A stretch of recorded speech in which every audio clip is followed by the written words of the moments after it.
YouTube, how you doing? It's your boy Solly D with the P and the B, and welcome back to another long form video. And that's that time of year.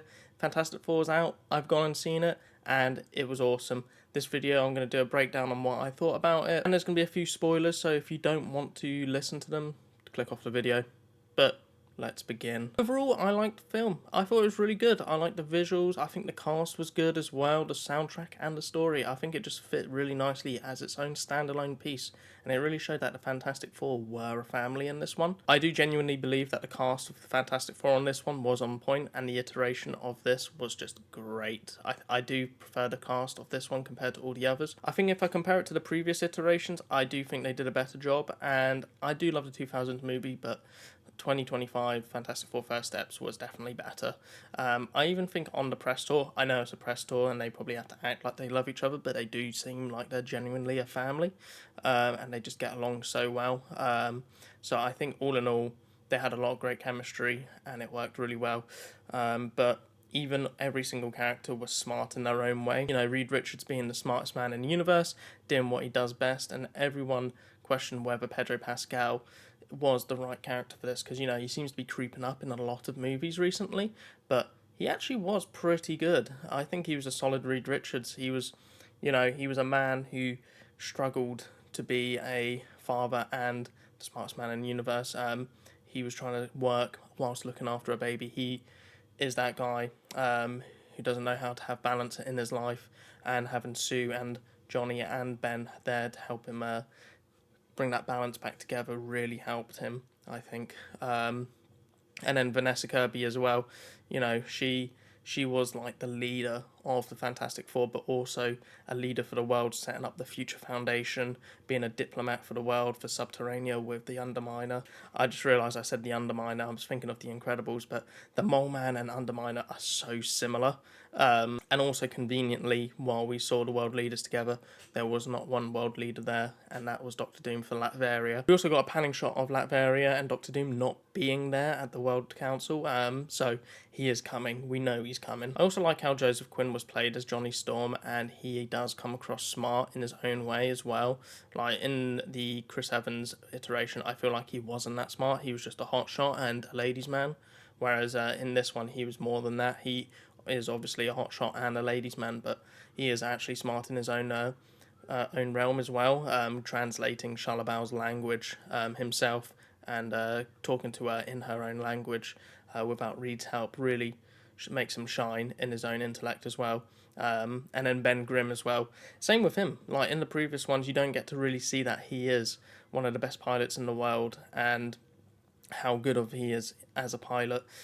In this one, they show that. They show him in space, you know, escaping Shalabao with his skills, and it pays off, I think. And we also got to see a nice little cultural moment with him in his Jewish heritage. I do think Ebon played him really well, and his design looked fantastic, especially with his beard. Also, I want to shout out Julia Garner and Ralph Ineson for playing Shalabao and Galactus. They really nailed playing the Silver Surfer and Galactus here. Shalabao, you know, having that inner struggle of being the Silver Surfer and destroying planets, and then Galactus, he was done so well. He actually looked like Galactus in the comic books. He wasn't a cloud. And we had this sense of dread. I feel like everyone says this. We have this sense of dread that Galactus is coming and he's going to fuck shit up. Visually, the film looked great as well. I think it's because they used practical sets as well as CGI and green screens, rather than most MCU movies just being green screen and blue screens.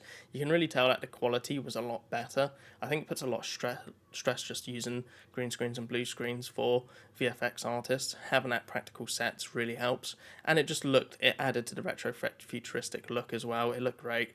Soundtrack as well is perfect. It was such a good soundtrack. I just love how also visually they pan to like 1960s footage like style of recording, in that slick design where it goes to like 4:3 on the TV screen. It was nice. I thought it was cool. I wish they do more of that if they do future things like this. Also, the Baxter building looked brilliant, as well as the spaceship, the Excelsior. It just looked great, like visually brilliant. Overall, the storyline was action-packed, and it felt really quick. I think it was because it was an hour and 55 and it just got straight to the point. I know Kevin Feige has said before that he wants to make movies 2 hours or 1 hour 55 minutes long. just to make sure they're not long-winded and they're set up and they get straight into the action, which it makes sense. I know that they removed quite a lot of action scenes, like all of John Malkovich's Red Ghost bits. Like, we saw his apes, but we didn't see John Malkovich himself. I think it was meant to be at the beginning before they set up who the Fantastic Four are, so I don't think it made sense, like, from a continuity point. And then obviously we had Paul Walter Hauser, who was the Mole Man, or Underminer, as I called him earlier. He was great as well, but I think he was meant to have about 10 minutes of fight scenes. So it was a shame.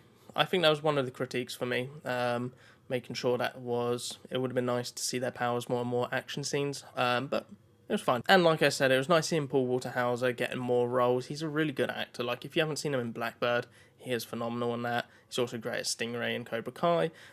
It would have been nice to see his action scenes as well, because it seems like he just becomes a diplomat at the end for the Subterranea. But it was nice seeing the relationship with Sue Storm and Mole Man. That was nice to see, and how they interacted with Subterranea near the end of the movie. And as I mentioned, Galactus and Shalla-Bal, they actually felt threatening in the movie as well. It was great to see that sense of dread from Galactus coming for Franklin, and I think a lot of us believed that Earth 828 was going to get destroyed and the Fantastic Four would leave, which led into the Thunderbolts credit scene, but it wasn't the case. They didn't defeat Galactus in a sense. They simply moved him away from the spaceship, so he can't get back to Earth 828 in any time convenient to the Fantastic Four. It will take them a long time to get to Earth 828. They initially wanted to move Earth somewhere else, but they ended up moving Galactus, which is fine. And it was nice to see the conflict with Shalla-Bal, and she ends up helping the Fantastic Four, pushing Galactus into the teleporter as well. And then we have the post-credit scene. We finally got another post-credit scene, and it had one guy, and one guy only in it. But to start off with, we did see Sue Storm and Herbie play with Franklin, and they were looking for a book to read to Franklin. There was Charles Darwin's, I think, theory of survival or whatnot. So they're trying to look for a book, and then they hear this eerie sense of power, and Sue Storm comes back down, and we see Doctor Doom with Franklin. We don't see Robert Downey Jr. I'm going to assume it was a body double, and because his cloak is like hooded, and he's like reaching over to Franklin, and he's holding his mask, so Franklin can see who he is. So that's like the first time we've seen Doctor Doom in the MCU. My theory is we haven't got Molecule Man, or we don't know if Molecule Man is going to be in Doomsday or Secret Wars. So I wonder if they're going to use Franklin and Loki as like a hybrid Molecule Man to create Battleworld and make the timeline singular for this. So I think that's what's going to happen in the end.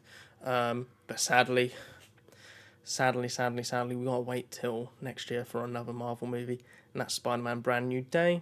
I know this is going to be more street level, kind of, per se, with Spider-Man, the Punisher, and the Hulk in this movie. But hopefully the post-credit scene leads up into Secret Wars and Doomsday as well. And then end of 2026, we have Avengers Doomsday, which is going to be exciting. I reckon that's going to be about a 3-hour long movie, maybe 2.5 hours, not too sure, but we'll see. I think it's going to be a big storyline that they need to set up, but yeah, no, that's going to be good.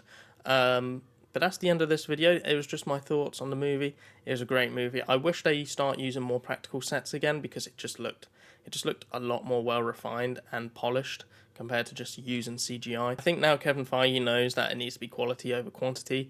They're going to scale back, use practical sets hopefully, and the content's just going to be better. You've seen it with Thunderbolts. It was a lot better than most Marvel movies, and Fantastic Four. It just looked great visually. But yeah, that's the end of this video. I hope you enjoyed it. Next video will be up hopefully the week after. It is your boy, Solly D, with the P and the B. Like, comment, subscribe. Peace and butt crease.